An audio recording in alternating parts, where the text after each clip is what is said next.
Olá, cursista! Novamente, sejam bem-vindos. Dando prosseguimento à nossa aula da disciplina de Silvicultura e Educação Ambiental, hoje apresentaremos nossa terceira aula. Começaremos a falar de Educação Ambiental. Como de costume, peço que em nossas aulas vocês estejam munidos de papel e caneta para, caso surgir alguma dúvida, anotar e fique à vontade para postá-las no nosso fórum Tira Dúvidas. Nunca é demais lembrar que, para que tenhamos um bom resultado, é necessária a dedicação de vocês nos estudos e atividades da sala virtual. E leiam o nosso caderno didático. Prontos? O ser humano apresentou um processo evolutivo muito grande, saindo do modo de vida primitivo dos homens das cavernas, chegando às comodidades e confortos da vida atual. Esse processo passou pelo domínio do fogo, fundição de metais, criação da máquina a vapor, conquista dos mares e dos céus, evoluções das ciências em geral até o início da conquista do espaço. Contudo, esses processos trouxeram grandes problemas ambientais, quer seja pelos modelos econômicos, pelo crescimento da população, por causa das novas tecnologias utilizadas. Hoje, é notório o conhecimento que temos dos problemas ambientais gerados pelo desenvolvimento da humanidade, onde podemos citar poluição das águas e do ar, desmatamentos, extinção de espécies da fauna e flora, queimadas, mudanças e catástrofes climáticas, perda da capacidade produtiva dos solos e por aí vai. Por isso, torna-se necessário uma adequação e mudança dos nossos modelos de vida e produção, visando conseguir uma sociedade sustentável. Como esses modelos estão enraizados nas nossas vidas, é preciso ações para mudar as formas da sociedade encarar os problemas ambientais que temos e que tendem a se agravar para as futuras gerações se nenhuma atitude for tomada. A principal forma de conscientização da sociedade sobre esses problemas ambientais é o processo de educação ambiental, que é a área de conhecimento cujo objetivo principal é disseminar e ampliar os caminhos já traçados sobre os aspectos referentes à proteção do meio ambiente e os procedimentos errôneos do homem que destrói a vida do planeta. Daí surge a necessidade de propor métodos preventivos através de utilização sustentável de recursos naturais. No Brasil, o ensino da educação ambiental tornou-se, em 27 de abril de 1999, lei número 9.795, que em seu artigo 2º afirma: a educação ambiental é um componente essencial e permanente da educação nacional, devendo estar presente de forma articulada em todos os níveis e modalidades do processo educativo em caráter formal e não formal. E aqui estamos. Desde os seus primórdios, o homem vive em contato com a natureza, tendo nos recursos naturais seu principal meio de sobrevivência, sendo o solo, a água e as árvores suas principais fontes de energia, alimento, ascensão social e econômica. Inicialmente, essa relação foi harmoniosa, porém, com o acelerado crescimento da população mundial e o descobrimento das novas tecnologias para o aproveitamento dos recursos naturais, aliado ao modelo de desenvolvimento dominante, tem o resultado, de um lado, a concentração de poder e de riquezas, e do outro, as desigualdades sociais sem precedentes. Esse modelo de desenvolvimento atual, desigual, excludente e esgotante dos recursos naturais, produz níveis alarmantes de poluição do solo, ar e água, destruição da biodiversidade animal, vegetal e o rápido esgotamento das reservas minerais e outros recursos não renováveis em praticamente todas as regiões do globo. A educação ambiental vem exatamente mostrar o que o ser humano é capaz de gerar mudanças significativas ao trilhar os caminhos que levam ao mundo socialmente mais justo e ecologicamente mais sustentável. Para isso, deve-se sempre trabalhar o lado racional e estruturado, juntamente com o sensível e de valores, a fim de proporcionar oportunidades mais significativas que possam ampliar o interesse, a autoconfiança, o engajamento, a participação de indivíduos em promover benefícios socioambientais. Entre conhecimento e ação, ou ainda mais importante, entre o conhecimento e o comportamento harmônico com a natureza, existe uma grande distância que precisa ser compreendida para que as mudanças almejadas possam se concretizar. O caminho da teoria à prática também requer uma série de posturas do ser humano, que, por sua vez, depende de autoconfiança, orgulho, realização e dignidade. Atualmente, tem-se falado no modelo de desenvolvimento sustentável, que é aquele processo de desenvolvimento que supre as necessidades das gerações do presente, sem comprometer as possibilidades das gerações futuras de atender às suas próprias necessidades. O desenvolvimento sustentável exige mudanças na sociedade de modo a garantir oportunidades econômicas, sociais e políticas iguais para todos e, sobretudo, ter noções das limitações que o estágio da tecnologia e da organização social impõem ao meio ambiente. A proteção ao meio ambiente e a gestão racional dos recursos naturais, quer em escala global ou exclusivamente interna de um país, estado ou município, se fazem necessárias. Nesse sentido, na Rio 92, segunda Conferência das Nações Unidas sobre o Meio Ambiente e Desenvolvimento, elaborou-se o documento intitulado Agenda 21, que foi ratificado naquela ocasião por 170 países. A Agenda 21 constitui o mais extenso e detalhado e dinâmico programa assinado pela comunidade internacional, cuja espinha dorsal é o desenvolvimento sustentável. A revisão do sistema de incentivos de forma a encorajar a maior produção de alimentos, principalmente nos países em desenvolvimento, e estimular políticas agrícolas que protejam a base dos recursos naturais, juntamente com programas que preconizem a administração racional dos recursos hídricos, alternativas para o uso de produtos químicos, a proteção do manejo de florestas, a ampliação da aquicultura e criação de peixes, a reforma agrária, utilização de fontes alternativas de energia, dentre outras medidas, precisam de maior atenção por parte de todos, pois o recurso natural mais ameaçado é o próprio homem.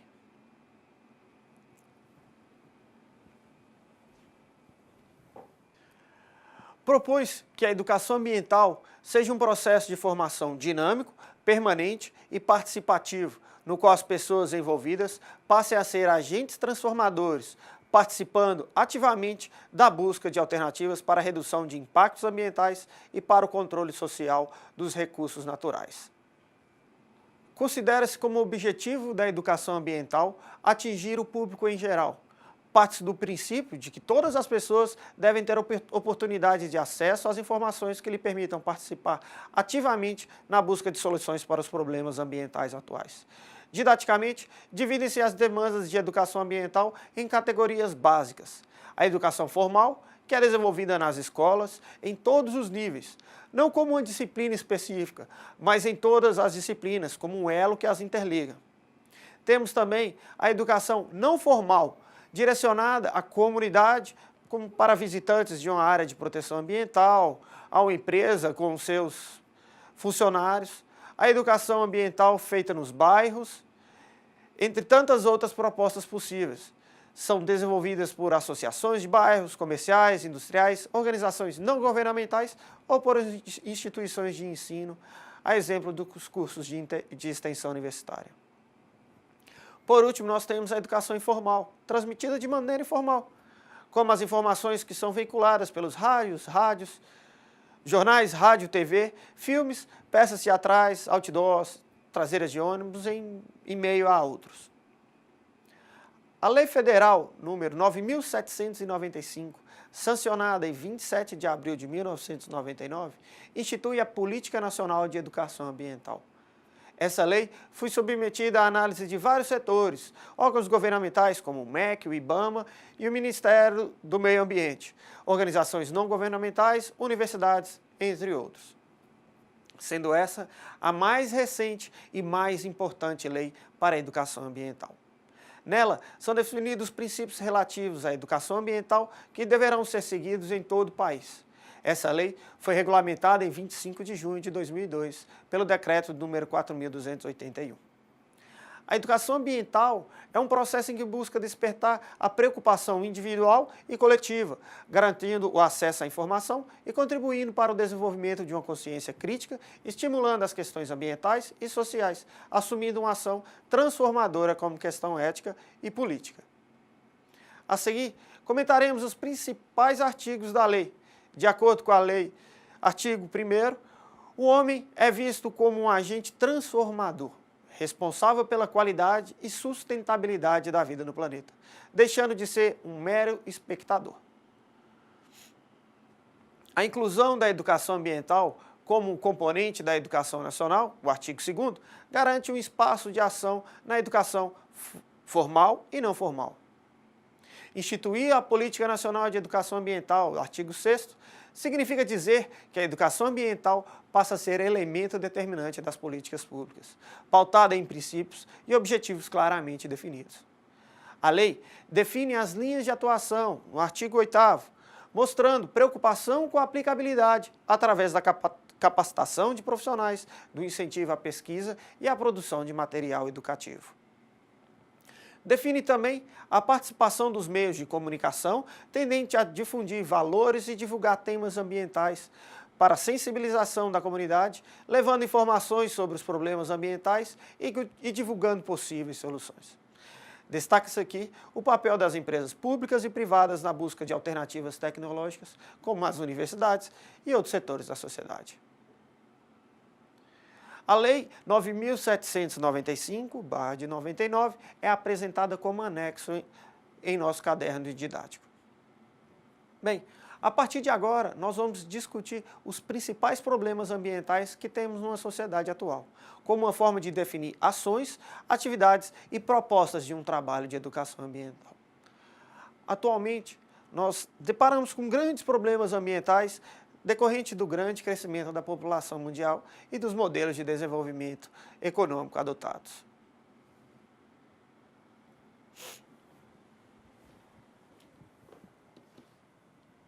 Bem, nós produzimos grande quantidade de resíduos provenientes da queima do petróleo e gases provenientes das atividades industriais são liberados na atmosfera, poluindo o ar com substâncias potencialmente nocivas aos seres humanos e demais seres vivos. Os resíduos industriais, como as águas utilizadas e esgotos domésticos, ainda são despejados diretamente nos cursos d'água, em grande parte do país, sem nenhum tratamento. Os resíduos sólidos, nosso lixo, ainda se acumulam em lixões e em partes das cidades.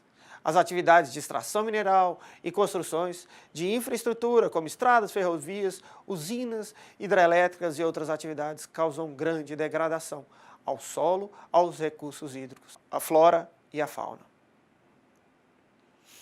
Bem, no meio rural, a utilização indiscriminada de agrotóxicos coloca em risco a vida de agricultores, seus familiares, consumidores dos produtos agrícolas, solo, água e toda a cadeia de organismos vivos que habitam esses meios. O processo básico da poluição na natureza obedece 3 fases distintas. Na primeira fase, ocorre a geração e emissão de poluentes pelas diversas fontes poluidoras existentes. Na segunda fase, ocorre o transporte, difusão desses poluentes no ambiente.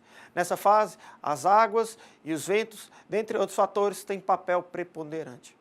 Já na terceira fase, ocorre o contato dos poluentes com o homem, com os animais, com os vegetais, os bens materiais, entre outras coisas, prejudicando direta e indiretamente o homem e ficando assim caracterizada a poluição ambiental. Os programas voltados para o controle da poluição ambiental devem de preferência atacar o problema da poluição na sua primeira fase, isto é, controlar as fontes poluidoras. E entende-se por fonte poluidora qualquer equipamento, processo ou atividade capaz de gerar e emitir poluentes. Sendo poluinte qualquer forma de matéria ou de energia que venha de maneira prejudicial, direta ou indiretamente, alterar as características do ambiente. No estudo da poluição ambiental, 11 poluentes destacam-se pela sua presença em todo o mundo. E são os seguintes: temos o dióxido de carbono, o monóxido de carbono, o dióxido de enxofre, óxidos de nitrogênio, os fosfatos, mercúrio, o chumbo, petróleo, DDT e outros pesticidas, radiações e o CFC. Cada um destes elementos é bem descrito no nosso material didático. As atividades poluidoras e degradadoras geradas pela sociedade atingem aos recursos naturais renováveis, criando graves problemas ambientais para o solo, ar, para a água, a fauna e a flora, que afetam diretamente a nossa sociedade, a mim e a você, Então, na sequência, vamos discutir um pouco os efeitos desses problemas nos recursos naturais.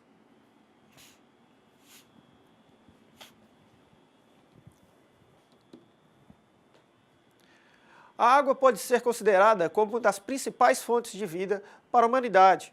Porém, o uso inadequado apresenta preocupações do mundo todo. Suas fontes estão cada vez mais escassas. A água recobre 3/4 da superfície do nosso planeta, distribuída nos 3 reservatórios principais, que são os oceanos, os continentes e a atmosfera. De toda a água existente do nosso planeta, apenas 3% consiste em água doce, sendo o restante imprópria para o consumo imediato humano. Contudo, a água doce existente, a grande maioria encontra-se na forma sólida, em geleiras, calotas polares e neves eternas. Outra grande parte está no subsolo, em grandes profundidades e não disponíveis para o homem. Apenas pequena parte da água existente na Terra está prontamente acessível ao consumo humano. 0,3%. Sim, menos de 0,5%, sendo encontrada em rios, lagos e alguns reservatórios subterrâneos. O rápido crescimento da população mundial no século passado e a sua concentração em grandes zonas urbanas em várias partes do mundo tem provocado a degradação da água. Somos cerca de 6 bilhões de pessoas que, com outros seres vivos, repartimos essa água. Antes de nos aprofundarmos nesse assunto, é muito importante dizer que, apesar de termos a impressão de que a água no mundo está desaparecendo, a quantidade de água na Terra é praticamente invariável há centenas de milhões de anos. Ou seja, a quantidade de água permanece a mesma, o que muda é a sua distribuição e estado. A desigualdade na distribuição das águas, entretanto, faz com que alguns países sejam extremamente pobres em água e outros muito ricos. O Brasil apresenta um volume de quase 52 mil metros cúbicos de água por habitante e possui 12% da água doce disponível no mundo. O recomendado pela ONU é de 1.000 metros cúbicos de água por habitante ano. Mas esses números não devem ser encarados com certa reserva, pois a distribuição de água no Brasil é bastante regular. A Amazônia, o lugar mais rico em água potável, superficial de todo o planeta, está distante dos grandes centros urbanos nacionais. O principal uso da água disponível para o consumo humano é, sem dúvida nenhuma, a agricultura, com 69%. As atividades industriais e comerciais consomem 23% e o uso residencial consome 8%. No entanto, nossas reservas de água potável estão diminuindo. O grande problema da utilização da água está na sua qualidade, que compromete o seu uso para o consumo humano e dos animais, assim como a sua utilização para a produção agrícola, no caso, com o uso da irrigação. A poluição ambiental é um dos principais fatores que colaboram com a degradação dos recursos hídricos do país. Os rios são poluídos por agrotóxicos, resíduos industriais, resíduos de lixões e lançamento de esgoto doméstico sem tratamento. O desmatamento às margens dos rios faz com que o solo fique desprotegido e sem árvores. A água das chuvas escoa rapidamente pelos rios, causando enchentes e arrastando detritos que podem obstruir o leito dos rios. Favelas e loteamentos clandestinos crescem às margens dos rios e represas, poluindo os reservatórios e ameaçando a saúde de todos. Para tratar a água para o consumo humano, tem-se um custo elevado, causado pelas ações do homem que polui os recursos hídricos, sendo que para isso é necessário vários processos até que a água esteja em condições de consumo. Muitos países ou regiões onde a situação da disponibilidade de água é crítica estão investindo em alternativas para a obtenção de água para consumo humano e para a produção de alimentos. Dentre essas alternativas, podemos destacar o tratamento de águas servidas, que é o reuso da água para a produção agrícola e industrial, a captação de águas de chuva, prática em uso em larga escala no Nordeste brasileiro e aqui no nosso norte de Minas, e a dessalinização das águas do mar. No nosso caderno didático tem a descrição de ações que podemos tornar no nosso dia a dia para favorecer a economia de água.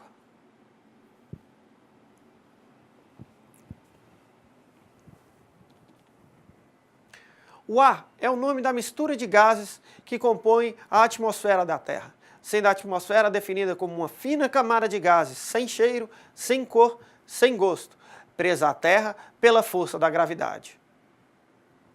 O ar é de extrema importância para a vida humana. Privado de ar, o pulmão é como uma pessoa faminta que não tem o que comer. A morte sobrevém dentro de dias, se o estômago receber alimento, e dentro de pouquíssimos minutos, se o pulmão não receber ar puro. Sem o ar das plantas, os animais e os homens não podem viver. A poluição do ar nas principais metrópoles mundiais e brasileira é um tema muito discutido por autoridades ambientalistas que defendem a vida e estão constantemente preocupados com o aumento da temperatura da Terra e o descongelamento das calotas polares, proporcionando o efeito estufa. O efeito estufa é um fenômeno natural indispensável para manter a superfície do planeta aquecida. Sem ele, a Terra seria muito fria, cerca de menos 19 graus Celsius. Mas este fenômeno se torna um problema ambiental quando a emissão de gases é intensificada pelas atividades humanas, causando um acréscimo de temperatura média na Terra, conhecido como aquecimento global. O frágil equilíbrio natural do clima foi rompido com a evolução industrial. A temperatura global média aumentou quase 1 grau Celsius entre 1906 e 2009, e os anos mais quentes ocorreram de 1995 para cá. Segundo o relatório de pesquisas dos cientistas do IPCC, que é o Painel Intergovernamental de Mudanças Climáticas, constatou-se que não restam dúvidas de que o aquecimento global do planeta está sendo provocado pela ação humana. A temperatura média do planeta subirá de 1,8 graus Celsius a 4 graus Celsius até 2010. Furacões e ciclones terão mais força. As áreas de seca devem se expandir. Teremos ondas de calor mais intensas, mais inundações. O nível do mar deve aumentar entre 20 e 60 centímetros até o fim do século, sem levar em conta os efeitos prováveis do degelo dos polos. Metade de todas as espécies animais estarão sob o risco de extinção no fim do século XXI. Para o Brasil, o possível impacto do aquecimento global previsto pela pesquisa do Instituto Nacional de Pesquisas Espaciais, o INPE, aponta para um futuro onde, nos próximos anos, as regiões sul e sudeste vão sofrer com as chuvas e inundações cada vez mais frequentes. A floresta amazônica pode perder 30% da vegetação por causa de um aumento de temperatura, de 1,8 graus Celsius a 4 graus Celsius até 2100. No Nordeste brasileiro, até o fim do século, a variação deve ficar entre 2 e 4 graus Celsius. O nível do mar deve subir meio metro nas próximas décadas e 42 milhões de pessoas podem ficar afetadas. O aumento da temperatura no centro-sul do país deve ser de 2 a 3 graus Celsius, aumentando a força das tempestades. Diante desse quadro de tanta calamidade, o Brasil precisa elaborar um plano nacional de mudanças climáticas, englobando a vulnerabilidade, impactos e adaptações. As atividades poluidoras se intensificaram a partir da Revolução Industrial, sendo que os países industrializados são os maiores responsáveis pela emissão de gás carbônico na atmosfera. A maior parte da degradação foi causada pelos países desenvolvidos. Os Estados Unidos, com 4% da população mundial, são responsáveis por mais de 20% de todas as emissões globais de gases de efeito estufa. Segundo o World Resources Institute, e considerando todos os países, os que mais contribuem para o efeito estufa são os Estados Unidos, a China, a União Europeia, a Rússia, a Índia, a Alemanha, Brasil, Canadá e Inglaterra. Embora tenha 45% da energia originada de fontes não poluentes e da produção de biocombustíveis, o Brasil precisa de uma política pública eficaz contra o desmatamento para impedir o aumento das emissões do gás carbônico. Atualmente, o Brasil despeja cerca de 1 bilhão de toneladas de CO2 por ano, segundo o Ministério de Ciência e Tecnologia. E as razões desse volume não estão nos veículos nem nas chaminés das fábricas. Isso porque 75% das emissões do principal gás causador do efeito estufa são provocadas pelas derrubadas de árvores e queimadas. No setor de energia, o Brasil teve importantes iniciativas ao desenvolver o programa do álcool e do biodiesel, além de possuir um grande potencial para a implementação de sistemas de energia solar, eólica e aproveitamento de biomassa. Existem ações e atitudes que devemos tomar em nossa vida cotidiana para evitar a poluição do ar. Algumas muito interessantes são descritas no nosso material didático.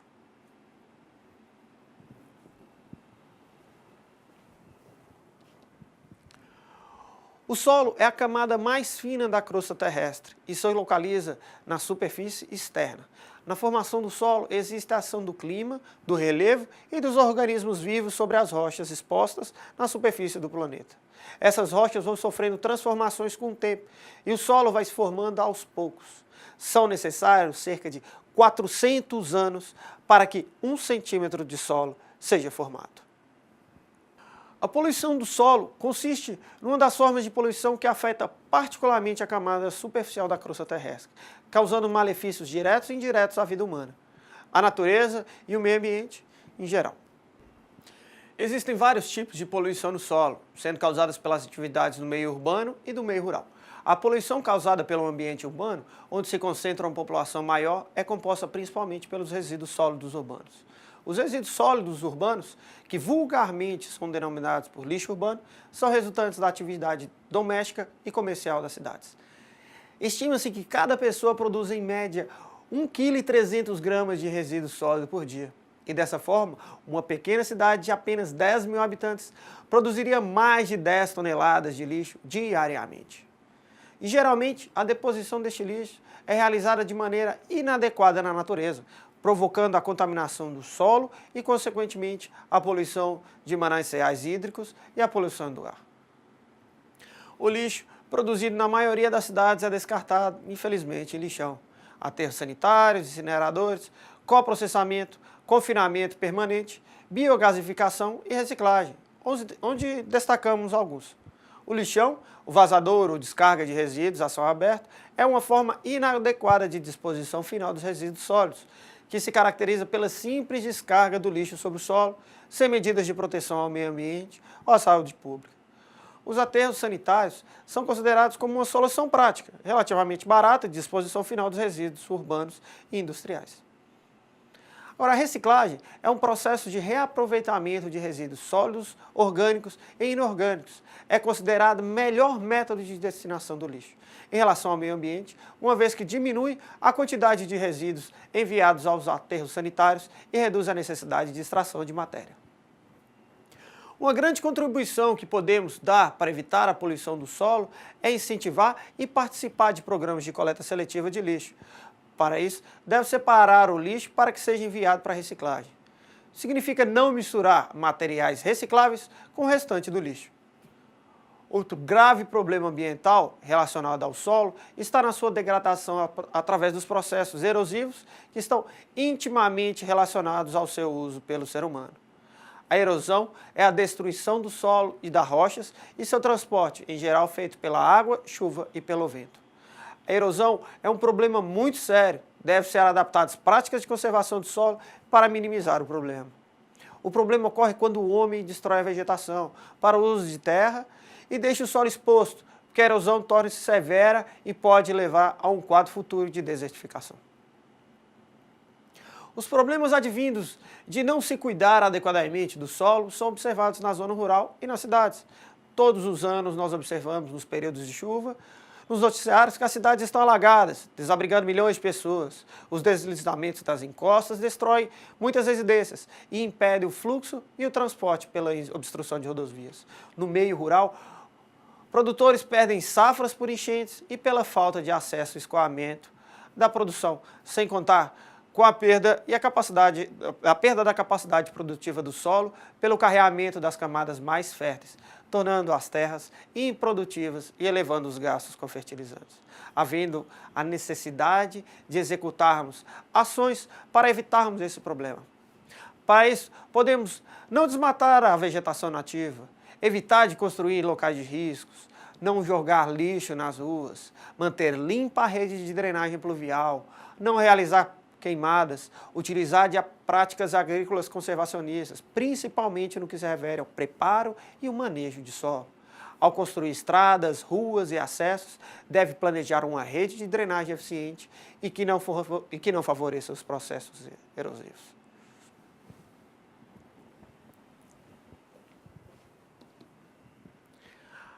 A flora é o conjunto de espécies vegetais de uma determinada região ou ecossistema específico, podendo ser muito rica, ou seja, uma variedade muito grande de espécies. E é isso que acontece com a nossa flora no Brasil. Somos ricos. Em nosso país existem diversos ecossistemas, como por exemplo a Amazônia, o Cerrado, a Mata Atlântica, a Caatinga, o Pantanal e a Pampa. Cada ecossistema tem sua flora específica, adaptada às condições ambientais da região. As formações vegetais nativas são muito importantes para a sobrevivência do homem, onde podemos citar os seguintes benefícios, como o sequestro de carbono, a ciclagem de nutrientes, proteção de mananciais hídricos, atenuação dos efeitos climáticos, fonte de alimento, medicamentos e matérias-primas, recreação e como um banco genético de plantas cultivadas. As formações vegetais estão estreitamente ligadas à fauna da região, pois serve de habitat para os animais, fornecendo elementos básicos para a sua sobrevivência, como abrigo, alimento e água, sendo que os animais são importantes para o ciclo de vida na Terra, onde podemos destacar as seguintes funções, como fonte de alimento, também a ciclagem de nutrientes, o controle de pragas e doenças, recreação e banco genético para animais domesticados. Bem, presta atenção nessas informações. Campeão absoluto de biodiversidade terrestre, o Brasil reúne quase 12% de toda a vida natural do planeta. Concentramos aqui 55 mil espécies de plantas superiores, com 22% de todas as que existem no mundo. 524 espécies de mamíferos, mais de 3 mil espécies de peixes de água doce, entre 10 a 15 milhões de insetos. E mais de 70 espécies de pistacídeos, araras, papagaios e periquitos. E 4 dos biomas mais ricos do planeta estão no Brasil: a Mata Atlântica, o Cerrado, a Amazônia e o Pantanal. Mas infelizmente correm sérios riscos. A Mata Atlântica se desenvolve ao longo da costa brasileira, do Rio Grande do Sul ao Rio Grande do Norte, e ela guarda cerca de 7% de sua extensão original. E o Cerrado possui apenas 20% de sua área ainda intocada. Nascentes de águas que abastecem vários estados brasileiros estão na Mata Atlântica. O Cerrado abriga a mais rica savana do mundo, com grande biodiversidade e recursos hídricos valiosos para o Brasil. Nas suas chapadas estão as nascentes dos principais rios das bacias amazônica, do Prata e do nosso Velho Chico. No mundo inteiro, cerca de 13 milhões de hectares de florestas são perdidos todos os anos, principalmente na América do Sul e na África. O Brasil, infelizmente, foi o país onde mais se devastou florestas entre 2000 e 2008. Acredita-se que o número atual de plantas conhecidas no Brasil represente apenas 60% a 80% das plantas realmente existentes no país.